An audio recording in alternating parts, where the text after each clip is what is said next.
unity, love, and light. For are we all not children of the Creator? To serve your brothers and sisters is to serve the Creator. Welcome. Blessings, my sisters and my brothers. It's truly an honor. It's a privilege to speak with you. I am Robert, a humble messenger of the Law of One. I think of these sessions as if I had a close friend over with me at my house and we're having coffee or tea. You are that close friend, my brother, and you are that close friend, my sister. It's my privilege to share with you conscious channeling of LL research. Truly it is from the bottom of my heart. An honor to share this with you. Today's question from why I feel as though I have a wall around me that keeps me from communicating with my higher self and my guidance system. Please discuss the spiritual principles involved in taking down this wall.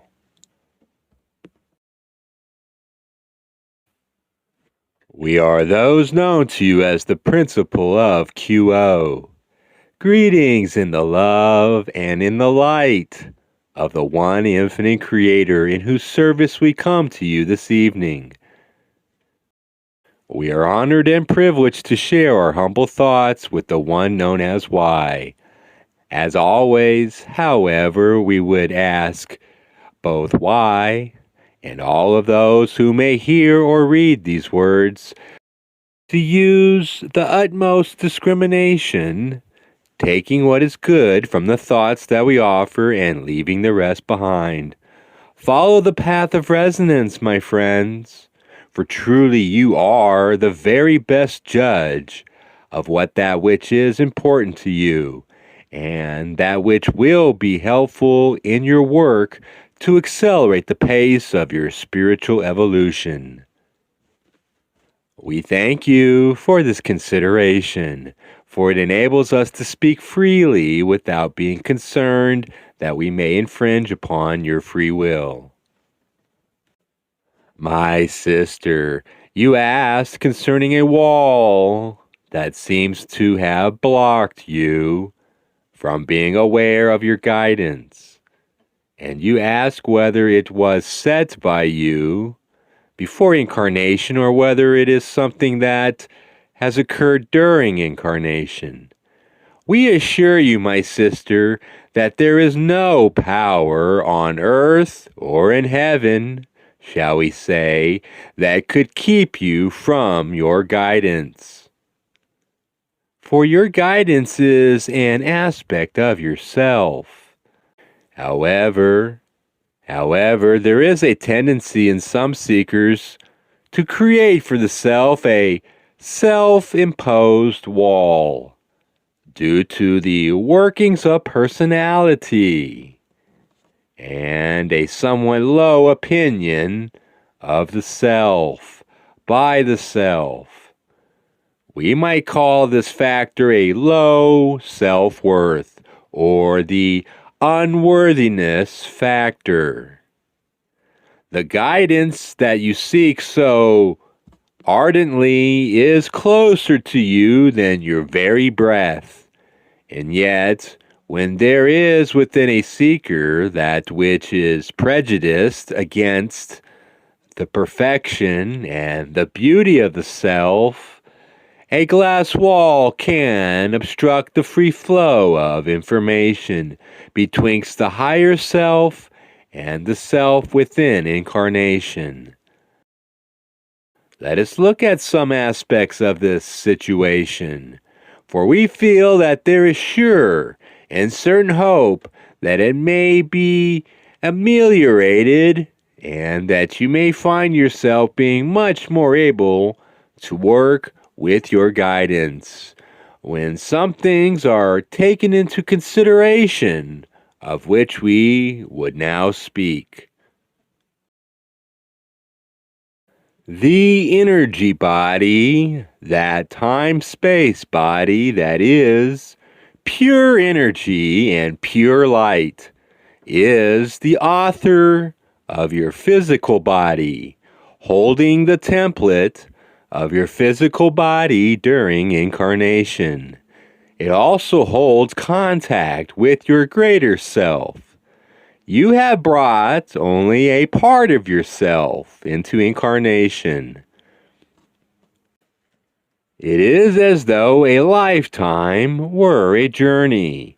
When your guidance and you decided upon this incarnation and set your intentions for it, you packed those things that you would need.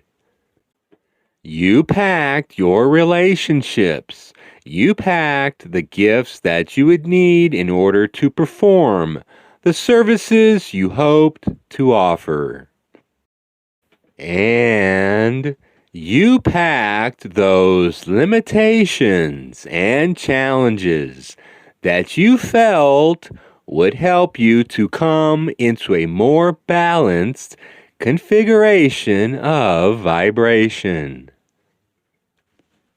Some entities seek to balance their open and loving hearts with more wisdom. Other wise souls come into incarnation hoping to break open their hearts and link that unconditional love vibration with wisdom in a more balanced and equal fashion. There are also some who seek the right use of power, balancing either with love or with wisdom or with both. These are the usual areas of which concern the soul going into incarnation. When the desire is to open the heart on the more stable and continuous basis, that choice has been made by one who is wise, and this is the case with you, my sister. Therefore, you offered to yourself the challenge that wisdom poses for the seeker. The wise seeker knows the self very well. One knows one's shortcomings, and the more close to perfection one character may be, the more harsh those shortcomings may seem to one. In reality, each soul is perfect. We have said before through this instrument that there are no mistakes. There are only surprises. Consequently, know that your guidance is separated from you only by the illusions of thought forms you have had in place since childhood. They are located within your energy body, and they constrict it. And they constrict the amount of energy moving into your heart, and especially moving from the heart into the blue and indigo chakras. Now hear me out. The way the energy body works, it requires a constant working through all of the chakras, starting with the very basic chakra, the red ray chakra, and moving up to the orange and yellow rays, and then to the green ray. It is a common desire of those who so eagerly seek the presence of the one infinite creator to spend as much time as possible within the higher chakras, experiencing the infinite love and light of the one creator. Yet always the entry into the higher chakras must be preceded by work in the lower chakras to clear the way. Perhaps you know the verse from the Holy Bible. Prepare a road in the desert that makes the crooked places straight. This is the journey through the lower chakras, and it needs to be taken not once, but every day, sometimes more than once in a day, if there are triggers that you find occurring that pull you away from the open heart. Let us look a bit more closely at that open heart. As you move into the heart chakra, you move into what could be termed an outer courtyard. You stand before the open heart, and yet there is a gate that you must cross. It is guarded by the lions of discrimination. Those lions guard that gate until such time as you have accepted yourself. This seems a simple thing, and yet for those who habitually are self-critical, it is not so simple at all. How can one forgive oneself for self-perceived faults and errors? My sister, my brothers, the way to forgive the self is to realize that you gaze at the illusion of self, expressing itself out through your personality shell. You may take it on faith that within that personality shell lies a beautiful, worthy, wonderful, exquisite spirit, unique in all the creation, beloved of the Creator beyond all telling. When you see bits of your personality that you would wish to be other than they are, you have allowed yourself to judge yourself. We would ask you then to find it within yourself to refrain from judgment and instead hold out your arms and embrace yourself with your own open heart. You have come into an illusion upon this planet, and your life must be lived within that illusion in order for you to choose, by faith alone, to seek the Creator. And it is in faith that you forgive yourself, accept yourself, and fall in love with yourself. When you see those faults occurring, do not think judgmental thoughts, but think affectionately. Ah, there is my personality again. And give yourself a hug. We do not suggest that you cease attempting to become a better person. We encourage that journey towards the light. However, upon that journey, you walk with feet that moves through transformation. One of the transformations is to begin to see yourself as a magical, beautiful, and entirely worthy being. We ask you not to see that which is not there. We simply ask you to see that which is not on the surface. We ask you to move deeper and find that portion of yourself that we would call consciousness. You share this consciousness with every third density entity upon this planet. And indeed, in the deepest sense, you share this consciousness with all there is. For it is the consciousness of the Creator. It is the consciousness of unconditional love. Form a haven, then, when you feel yourself moving into self-judgment, of choosing to refrain from going further with that thought, and instead taking up that thought of appreciation of the self just as you are.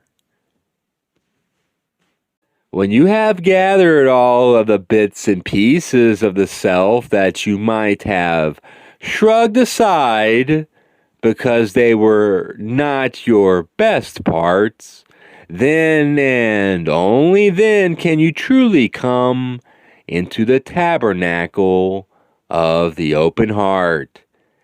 It is then that the lions will let you pass. When you move into the open heart, then remain in silence for a while. Allow the silence to fill you, for there is information being given to your subconscious mind within that speaking silence. Simply rest, letting the love you have for the Creator flow and radiate until you begin to feel that answering pressure of love from the Creator, that incredibly strong answering love. Rest there, be fed, and be comforted. Now we would speak a bit about working with guidance. Working with your guidance is one of the ways in which you use the gateway to intelligent infinity. You open yourself to the metaphysical worlds by the process of tuning yourself up to your highest and best as you move out of the open heart and into the blue ray chakra, then into the indigo ray chakra, and from thence into the violet ray chakra and through the gateway. Your guidance is a source of inspiration and information, and it is most happy to communicate with you. Thusly, after you have spent time resting in the open heart, form your intention to seek your guidance system. You may even say so aloud. Or if you are one of those who enjoy working on the computer, type your intentions in a new document on your computer. My intention is to seek the guidance that has been given me in the love and the light of the one infinite Creator. Then we would suggest that you simply speak or type or write with the pen and paper the question that you have to ask your guidance. As soon as you have finished writing or typing or asking that question, write or type or say the very next thing that comes into your mind. Not checking it, judging it, or evaluating it in any way, but simply letting flow what comes to you. When that flow has stopped, evaluate it and continue to ask the questions that you wish to ask your guidance, and continue as you finish each question to let that answer, whatever it may be, flow without judging it in any way. The greatest hindrance besides low self-worth to hearing your guidance is intellectual evaluation. It is not a logical or rational activity to seek guidance, but it could be classed rather more as one would a musician as he sings or plays, a poet as she writes her poetry, or an artist as one manifests on canvas what lies within the precincts of one's imagination.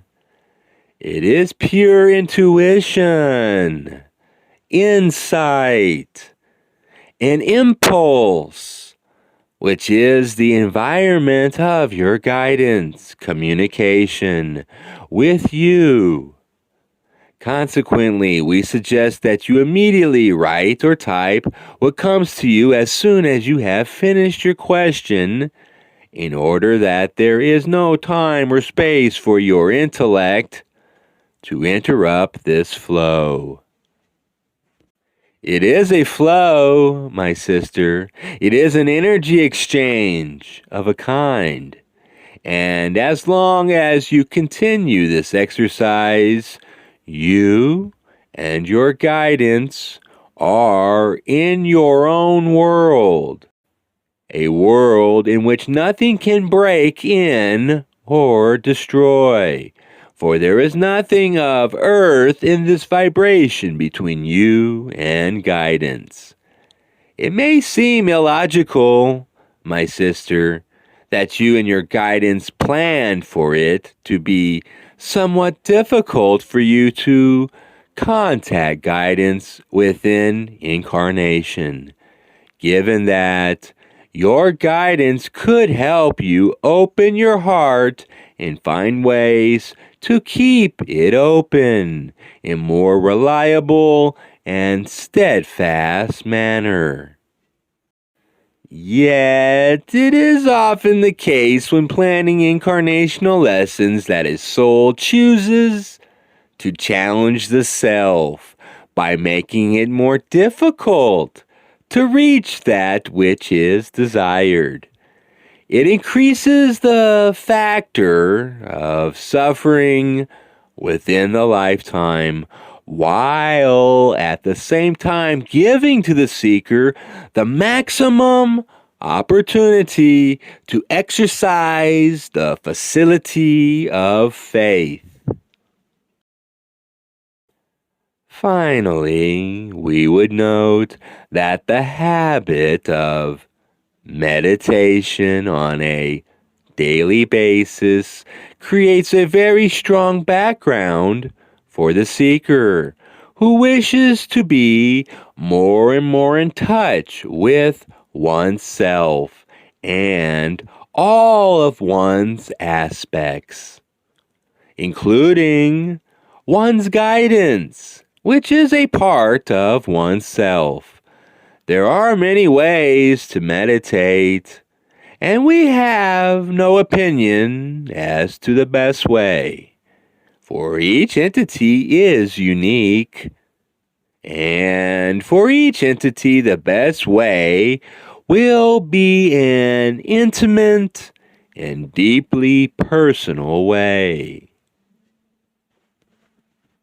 However you choose to enter the silence, setting your intention shall be your password to that tabernacle that lies within.